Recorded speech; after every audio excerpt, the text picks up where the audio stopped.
nakakatusok, nakakatakot, at iniiwasan.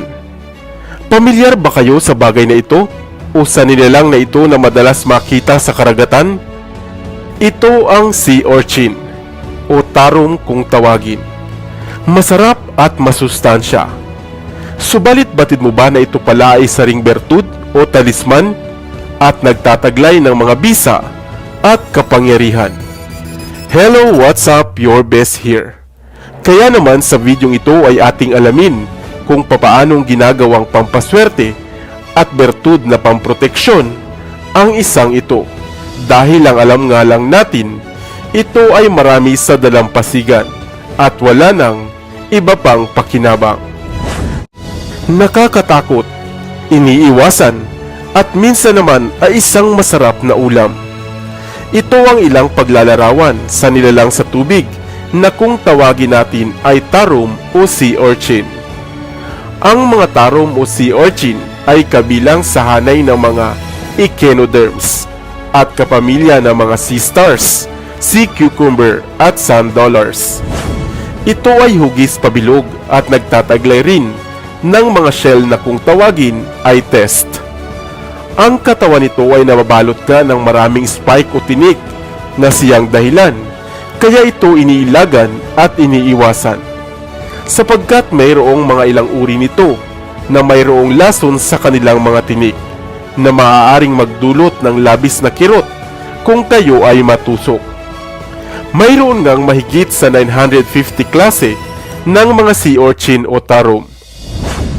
Ilan nga sa mga uri nito na matatagpuan dito sa atin sa Pilipinas ay ang Trypnustes grantilla o tinatawag nating swaki, santol-santolan, maritangtang, salungo at kuden-kuden na madalas makikita sa mga probinsya sa Ilocos at sa gawing Kabikulan. Ang mga tarom o sea urchin ay madalas ginagawang sushi at makikita nga sa mga kusina sa Japan. Kadalasan nila itong ginagamit sa paggawa ng mga sauce, pasta, at mga tinapay. At dito nga sa atin, ay kinakain na ito ng hilaw, fresh from the sea. Subalit alam mo ba na isang maswerteng bagay pala ang mga sea urchin o tarom at kabilang sa mga pampaswerteng gamit mula sa katubigan. Sa ilang mga kultura nga sa mundo, ang tarom o ang shell nito ay kanilang itinatabi. Ikinikwintas at ginagamit na aksesorya dahil ito raw ay simbolo ng good fortune. Sa tulong din nito ay makakaiwas ka raw sa pagkalunod kontra sa masamang mahika at hindi ka matatamaan ng kidlat. At madalas nga itong isinusuot sa mga battle o digmaan noong unang panahon sa England upang masiguro daw ang kanilang pagkapanalo. Hindi ba't mahiwaga din pala ang tarom o sea urchin? Isang nilalang sa ilalim ng dagat na tumutulong sa pagbalanse ng karagatan at may tinataglay din palang mga bisa at kapangyarihan. Sa inyong probinsya, ano ang tawag dito? Tarom din ba? Nakakita ka na ba ng bagay na ito? Pagmasdang mabuti, ito ay animoy mga puting bilog na bato at nagtataglay ng mga kakaibang disenyo, marka at kulay. At kung kayo nga ay laking dalampasigan o tubong probinsya, maaaring ito ay nakita mo na nga. Subalit batid nyo ba na ang munting bagay na ito ay may iba pa palang gamit at mga halaga? Hello, what's up? Your best here. Sa videong ito ay ating kilalanin ang isang klase ng pampaswerte o pamproteksyon buhat sa karagatan. Ito ay ang tinatawag na mata ng karagatan. Saan-saan mo nga ba ito maaaring magamit at papaano mo ito makukuha? Animoy biyak na perlas. Mayroong kakaibang kulay sa harap at spiral na linya naman sa likuran.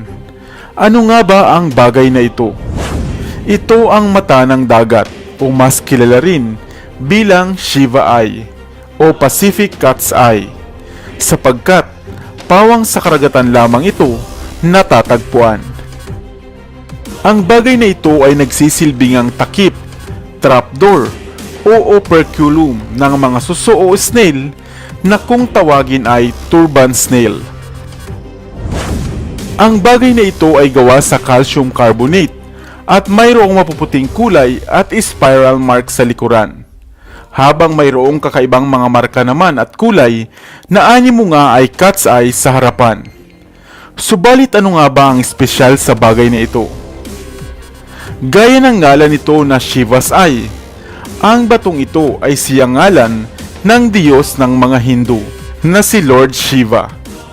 Ito ay pinaniniwalaan ngang isang mainam na good luck at pang-akit ng swerte o good fortune.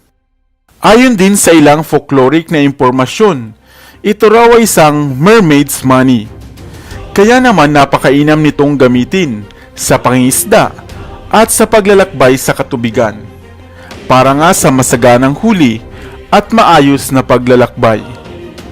Sapagkat ito ay elementong buhat nga sa karagatan o katubigan, ang pagkakaroon nito ay maghahatid sa iyo ng proteksyon at maglalayo sa iyo sa ilang masasamang elemento sa paligid.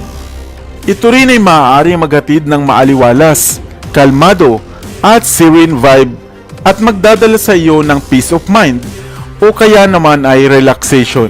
Samantalang ang mga marka naman sa likod nito ay simbolo ng golden ratio o pagkabalanse sa bawat aspeto ng inyong buhay.